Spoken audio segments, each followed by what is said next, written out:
Nah kan untuk itu tergantung dari tingkat wawasan kita tadi. Kita nggak mungkin akan mengenalkan tadi jajabruk kepada orang-orang yang nggak kenal itu. Maka kita harus pelan-pelan. Seperti itu. Mungkin itu Mbak. Ya. Oke, tadi menurut Pak Lutfi ini kan generasi muda, ini kan bingung, kamu mau mengenalkan tapi mengenalkan budaya yang mana? Menjadi tantangan tersendiri tentunya ya Pak ya. Lalu bagaimana Pak menumbuhkan, tentunya kan harus ada kemajuan dan harus ada tekad untuk menumbuhkan nih Pak kesadaran budaya itu penting, budaya itu identitas, bukan hanya entitas atau apapun itu.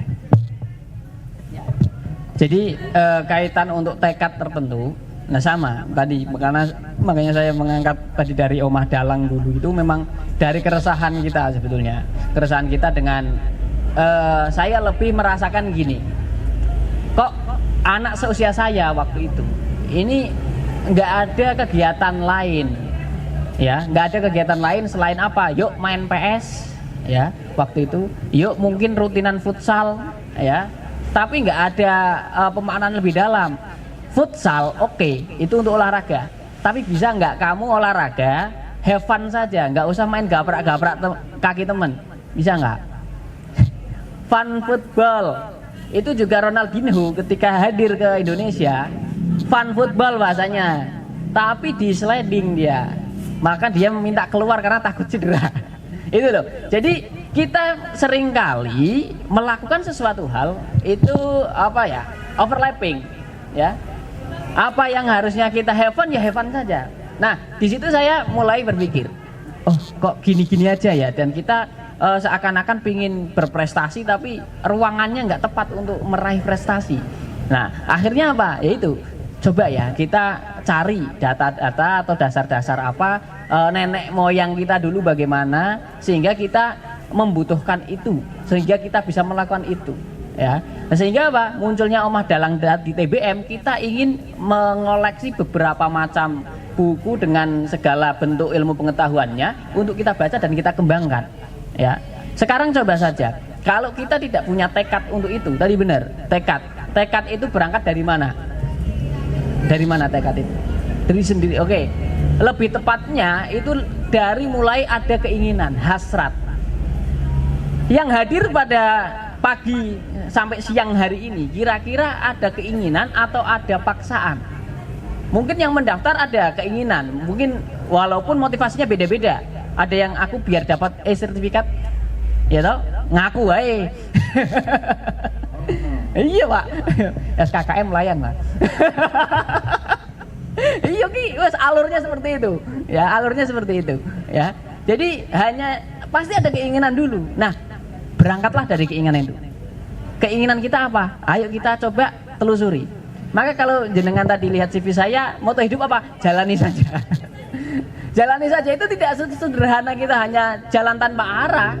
Tapi kalau kita sudah mengetahui, ya kita jalan dengan enaknya. Seperti halnya jenengan naik motor, kalian udah biasa nyetater motor. Kalian nggak usah kayak belajar pertama kali harus gimana ini, ya gasnya bagaimana. Enggak, udah otomatis, ya. Bahkan songko otomatisnya kadang ya orang delak wis klek nggak keren nger jalan. Ya, jalani saja kan, karena kamu sudah mumpuni di situ. Kamu sudah ahli di bidang nyetater motor dan menjalankan. Itu loh. Jadi coba diulik dari keinginan, di apa jenenge ya? Diverifikasi di keinginannya sendiri, utama atau enggak. Nah, mulai dari keinginan itu, coba aplikasikan jari cipta kita, digambarkan. Kita kira dengan keinginan saya ini kita mau mengarahnya apa? Nah, ini gambar ini penting. Seringkali kita mengatakan kayak gitu halu, tapi nggak apa-apa, itu mimpi. Kita harus gambarkan. Nah, setelah gambaran itu, coba atur step by stepnya apa yang akan kita lakukan. Nah, itu. Ini berguna untuk seluruhnya, universal, tidak hanya murid-murid budaya saja, semua, ya. Terkait seperti Kang Ribut mau hadir ke sini, ini juga ditata dulu keinginannya. Oke, Pak Tangi esok itu roadmapnya dibuat. Oh iya, saya harus berangkat ini dan kemudian meminta panitia nanti yang isi pertama Kang Lutfi baik. Aneh kan? Iya. Itu dia, di antaranya itu, ya. Itu Pak ya. Mungkin itu. Jadi kaitan apa tadi dari mulai tadi wawasan, medianya dan juga niat kehendak kita itu sangat menentukan ya. Bullshit kalau mengatakan wah kurang niat ngono. Enggak mungkin, pasti ada. Sebagaimana saya ingin beli rokok, itu pasti gambaran saya sudah ada kok. Nah, ya. Saya beli rokok Signature, aduh menyebut merek ya. Wes ora, Pak. Ya, misalkan itu. Kan otomatis di kepala kita udah ada gambaran itu. Ya. Enggak mungkin kita mau beli ujuk-ujuk Pak tuku rokok. Nah, itu. Kalau di sholat, kenapa harus niat? Lah padha bae patang rakaat wae. Keseliru go malaikat nyatet iki dhuwur Pak Asari. Sementara mebet. Walang rakaat pisan. Itu loh. Jadi pentingnya keinginan itu munculkan dan kemudian digambarkan melalui cita atau diniatkan itu. Ya. Nah, niat itu sendiri sudah dijalankan. Maka kalau orang Jawa bilang, jenengan udah di MC kok orang niat. Itu bukan jenengan nawa itu nge-MC ini ora. Kalian benar-benar maksimal mungkin melakukannya, itulah niat. Ya, qasdu syai'in bi fi'lihi, muhtarinan bi fi'li. Nek cara bahasane kono bahasane kono iki kok kuwi, ya. Membarengkan sesuatu, membarengkan lafaz di dalam hati dengan perbuatan. Seperti itu. Mungkin itu, Mbak, ya. Oke Pak, nah tapi ada tantangan tersendiri nih Pak. Kayak sekarang tuh banyak generasi muda yang sudah menyuarakan ingin mengenalkan, ingin menjadi bagian dalam pelestarian budaya, tapi hanya sebatas itu. Mereka kadang stuck sampai aku mau ini, udah. Mereka kayak nggak ada langkah selanjutnya. Nah, entah itu karena malas ya Pak ya, umum gitu ya, masalah sekarang gitu atau apapun. Nah, itu bagaimana Pak? Kembali lagi, tingkat keinginannya keinginan apa dulu? Keinginan buat wishlist ya bisa saja di list saja semuanya. Saya ingin ini. Masalah melakukannya kapan ya terserah. Itu kan bisa saja. Saya ingin ke tempat Kang Ribut, tak tulis. Saya besok ingin ke tempatnya Kang Syahrul Mubarak, tak tulis. Saya hanya ingin, tapi saya tidak berniat untuk melakukannya. Kan bisa saja. Nah, itu perlu dikoreksi. Keinginan kita itu benar-benar keinginan yang harus kita lakukan atau enggak? Itu. Maka secara bahasanya itu seringkali Allah itu mengkabulkan apa yang kamu butuhkan, bukan yang kamu inginkan. Bahasanya kan seperti itu. Padahal butuh itu dari ingin dulu, sebetulnya.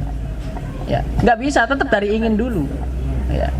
Muncul ingin ini itu dan lain sebagainya. Kalau memang kita nggak butuh sama sekali, rasa dikabul gitu. Hanya ingin, ya. Itu. Kadang kita itu hanya ingin banyak, Mbak. Ini pingin itu dan sebagainya tanpa tadi prakteknya, tanpa take action yang tadi jenengan sampaikan itu hanya ingin saja tanpa melakukan sesuatu. Saya saksi dari Kang Syahrul Mubarak.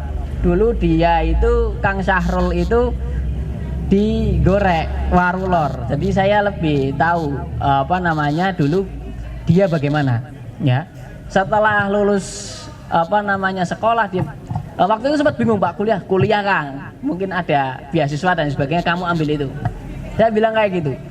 Ya, ternyata apa? Setelah dia pinginnya itu disembadani, diniatkan benar-benar, akhirnya sampai sekarang beliau berhasil apa yang dia inginkan tercipta, menjadi hidupnya punya cerita jadinya. Nah itu aja. Gitu ya. Nah itu Mbak. Jadi ingin bukan hanya dili saja, dilakukan. Seperti itu.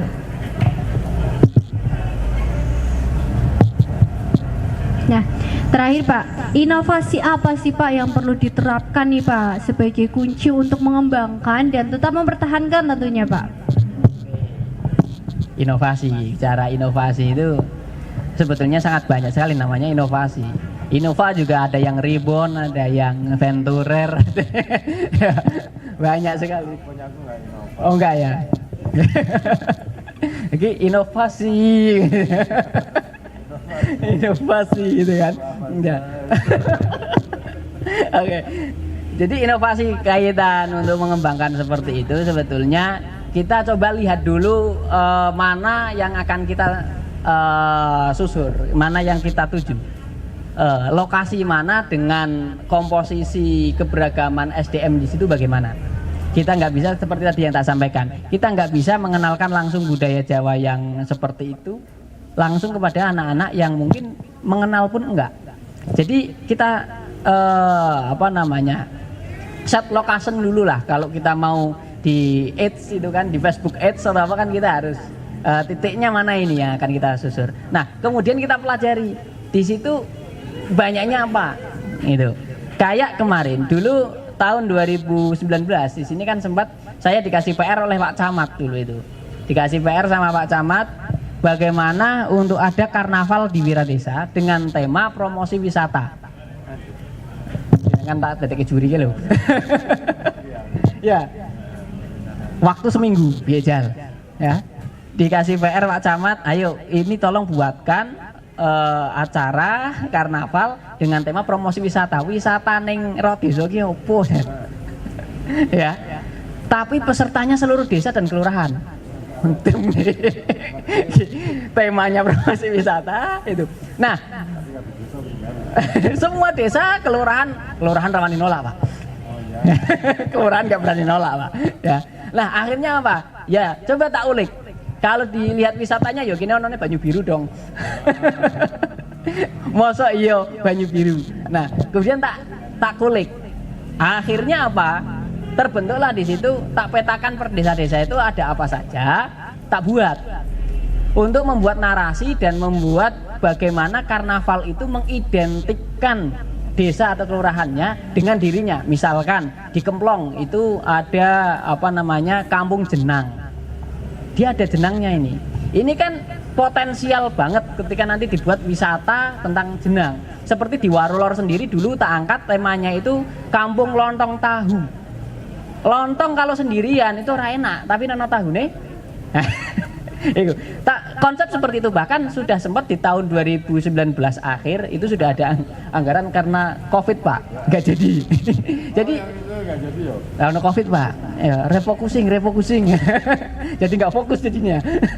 Ganti fokus. Akhirnya itu. Jadi lihat potensi yang kita mau arah kemana dulu. Nah, setelah itu kita arahkan ke situ. Nah, alhamdulillah setelah itu sudah mulai terbentuk. Dan kemarin di Warulor sendiri sudah menelurkan buku yang terkait asal usul nama desa Warulor, ya, asal desa Warulor. Kemudian kemarin juga yang meminta lagi dari Kambil, ya, dari Kambil, ya. Jadi kayak ordernya Pak Mangle, Pak. Order kok tulisan mumet apa ya? Kon lurok ke sejarah wong. Mumet order batik sih, bateni. Gitu ya. Jadi kita lihat dulu mana yang akan kita kembangkan, wilayahnya apa, SDM-nya bagaimana, dan tadi yang penting tadi keinginan jenengan dan motivasi jenengan awal apa. Jangan sampai ketika jenengan masuk di situ wongnya beda-beda dan nanti akan buyar, kalian jenengan yang ikut, jenengan yang katut jadinya, nggak kuat jadinya. Itu loh. Mungkin inovasinya diantaranya itu. Coba dibuat sesuatu hal yang menarik di wilayah itu, yang memantik bagaimana mereka itu mau. Lah, alhamdulillah di Waru itu sekarang sudah dibentuk Kampung Lontong. Sudah dibentuk sekarang, ya. Cuman untuk Kampung Lontong Tahunya karena ada konflik interest antara bakul pengusaha tahu dan pengusaha lontong itu kurang cocok. Akhirnya berdiri sendiri, Pak. Kampung Lontong sendiri, Kampung Tahu sendiri. Padahal konsep saya itu ketoprak, Pak. Ya, konsep saya itu ketoprak lontong, diirisi tahu, ya, dikasih sambal kacang, kan mantap itu. Nah, saya terinspirasi di Lopes Ngerapia. Itu pun kan bisa buat event setiap itu dan kita mengenal budaya mereka masing-masing. Kemudian festival apem di Kesesi itu juga tadinya itu tahun 2018 itu inisiasinya sama teman-teman juga. Tadinya kan klaim apem itu apem comal. Ternyata comal itu hanya distribusi. Pembuatnya kan Kesesi tetap. Nah, akhirnya dibentuklah festival apem Kesesi. Ya, diantara mulai dari itu dulu. Mulai dari apa yang bisa diangkat dan kemudian coba dikenalkan sedikit demi sedikit. Mungkin itu, Mbak. Baik ya Pak, terima kasih. Berarti perlu ada titik tujuannya ini ya Pak ya. Oke, materi pertama, topik pembahasan yang pertama aja udah menarik nih. Tapi teman-teman tahan dulu ya. Kita berganti topik dulu ya Pak ya. Kita berganti ke Pak Ribut Ahwandi. Selamat pagi menjelang siang, Pak. Oke, selamat pagi. Gimana nih? Kesibukannya apa nih, Pak? Oh, kesibukan, saya sibuk banget. Oh iya, makanya, udah menyempatkan ke sini iya, ya. makanya ketika teman-teman bisa mengundang saya sampai ke sini tuh itu berkah rahmat. Oh, berkah. Anugerah yang terindah di dunia loh, yakin. Iya, jarang-jarang loh saya bisa hadir di acara. Wong tahlilan saja aku sering nggak hadir. Aduh. Oh, iya. Saking sibuknya aku, Mbak. Tenan. Ora tak pakai anakku saiki nek tahlilan. Udah ada waktu. Iya, gitu. Oke, Pak. Bersama Bapak kita akan menggali kearifan lokal, Pak. Oh, Pelestarian mantap nih. sejarah dan budaya wira desa melalui literasi komunitas. Wis abot banget ya. Topik ini abot banget ya loh. Heeh. Oke, Pak, bisa dijelaskan nih, Pak, topik intinya itu apa? Baik, assalamualaikum warahmatullahi wabarakatuh. Assalamualaikum warahmatullahi wabarakatuh. Aku namanya kaya sambutan lah, jadi kaya perasaan dari tadi sambutan melulu kan.